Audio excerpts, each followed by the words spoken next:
Le carême tire à sa fin et en regardant les 2 précédents dimanches, il est facile de voir comment la catéchèse liturgique de l'initiation chrétienne atteint aujourd'hui son point culminant.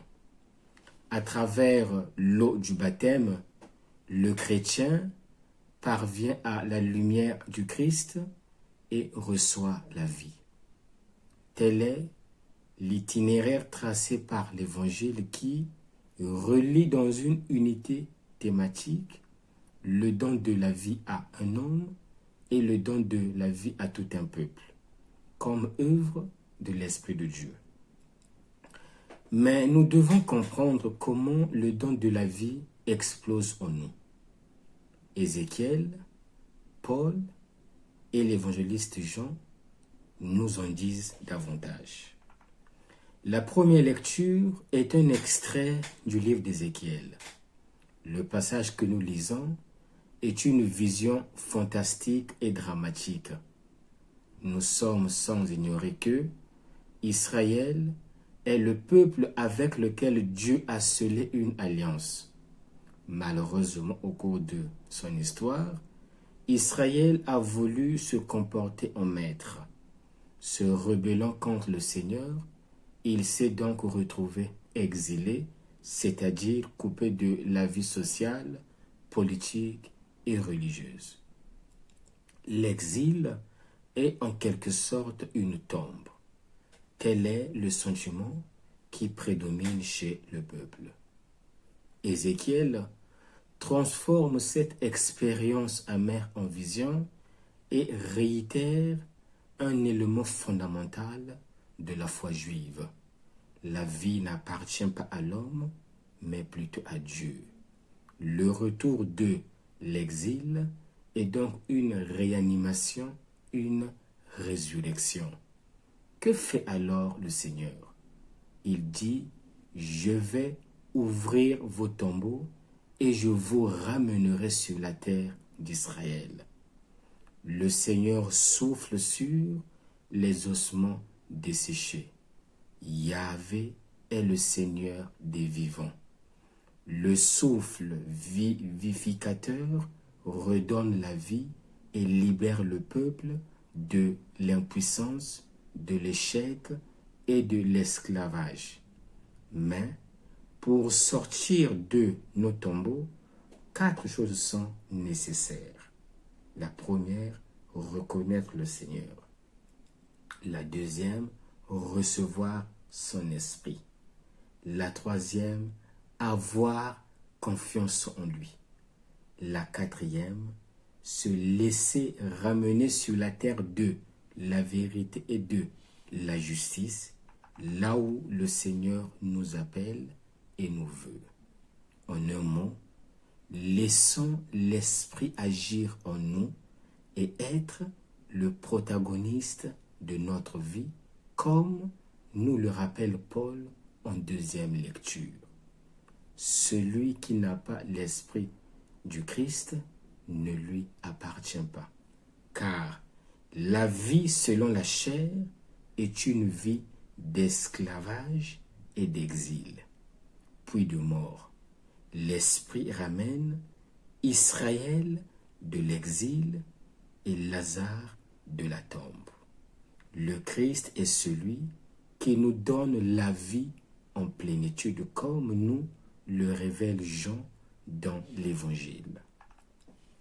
Comparativement aux synoptiques, l'évangéliste Jean rapporte peu de signes de Jésus, 7 seulement.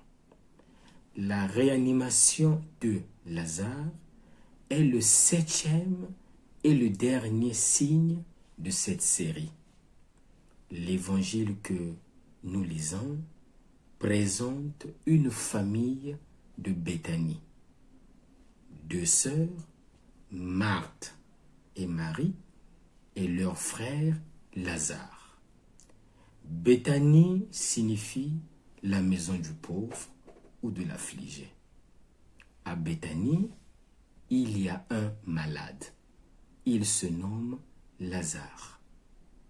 Lazare représente tout homme qui, devant le mal, vacille d'abord, puis tombe et enfin meurt. Le nom Lazare signifie « qui a été secouru ». En parcourant ce long texte, on se demande sur quoi doit porter notre admiration. Sur les traits humains de Jésus, sur la réanimation de Lazare ou sur la déclaration solennelle de l'identité de Jésus. Je suis la résurrection et la vie. Se pencher sur la déclaration solennelle de Jésus, je suis la résurrection et la vie, me semble pertinent, car elle nous rejoint en tant que lecteurs et en tant que croyants. Notre texte se divise en deux scènes. La première raconte le dialogue de Jésus avec Marthe et Marie, les sœurs de Lazare. La seconde montre Jésus devant le tombeau de Lazare, lui ordonnant de sortir dehors. Littéralement, Lazare ici dehors. En méditant sur le passage, nous sommes surtout confrontés à la parole apodictique de Jésus, c'est-à-dire la déclaration solennelle de l'identité de Jésus. Je suis la résurrection et la vie. Ce verset constitue en réalité la pointe de ce long passage. Aujourd'hui, Jésus se révèle avec la formule « Je suis ». Il est pour nous la résurrection présente et future. Il est pour nous la vie. Il l'a reçue du Père et la communique à ses frères. La réponse de Jésus se situe à un niveau plus élevé que le désir de Marthe. C'est comme si Jésus disait à Marthe, « Écoute, je ne suis pas venu prolonger la vieillesse, la vie physique que l'homme possède, en supprimant ou en retardant définitivement la mort. Ce n'est pas ma mission. Je viens plutôt communiquer la vie divine. Je suis la résurrection et la vie. Je suis Dieu. Qui croit en moi ne mourra jamais. Et toi, Marthe, crois-tu en cela? Elle répond par une profonde et fervente profession de foi en l'identité de Jésus. Une foi décrite comme tension vers le Christ, comme chemin. Oui, Seigneur. Oui, Seigneur, tu es le Messie, je le crois.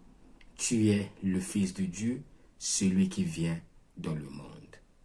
Cette confession de Marthe est la plus complète que l'on puisse trouver dans le 4e évangile.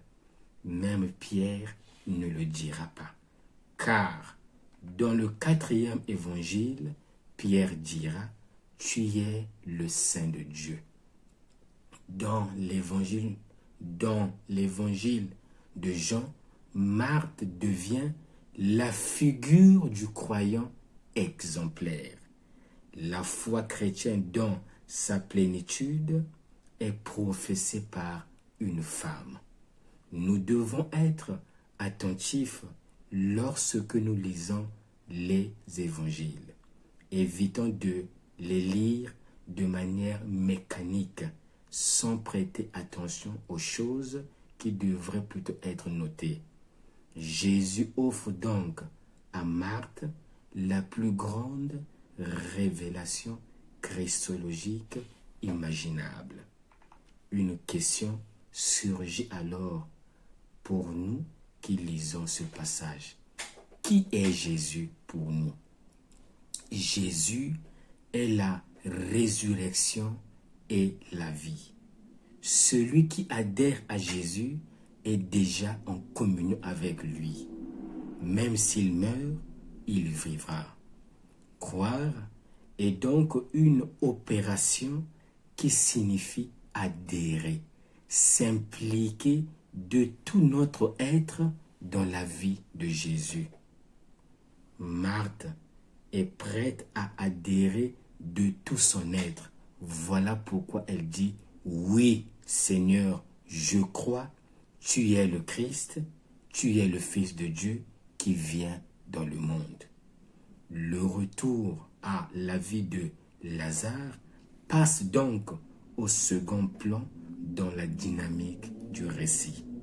Il devient un signe, un simple signe de la vérité de ce que Jésus a dit et qui ne se produira comme un véritable événement que le jour de sa résurrection.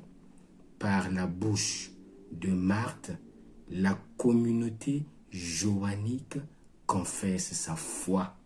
Oui, Seigneur, je crois que tu es le Fils de Dieu, tu es le Christ, tu es le Messie qui doit venir dans le monde. Quel est l'enseignement à retenir? Aujourd'hui, Jésus se révèle à nous de manière solennelle. Je suis la résurrection et la vie. Jésus est le maître de la vie. En d'autres termes, le Christ est la vie du chrétien.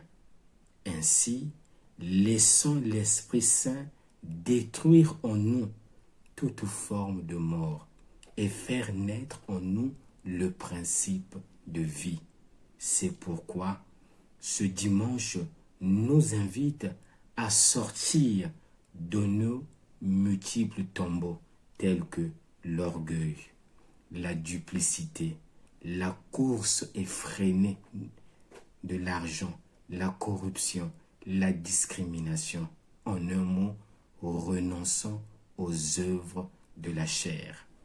Que nous reste-t-il à faire? Il ne nous reste plus qu'à conjuguer le verbe croire. Croire en Jésus, c'est déjà vivre au-delà de la mort, comme Marthe, Marie et les Juifs qui ont cru. Nous sommes appelés à nous décider pour la vie par une foi renouvelée. Bon dimanche à tous et que Dieu vous bénisse.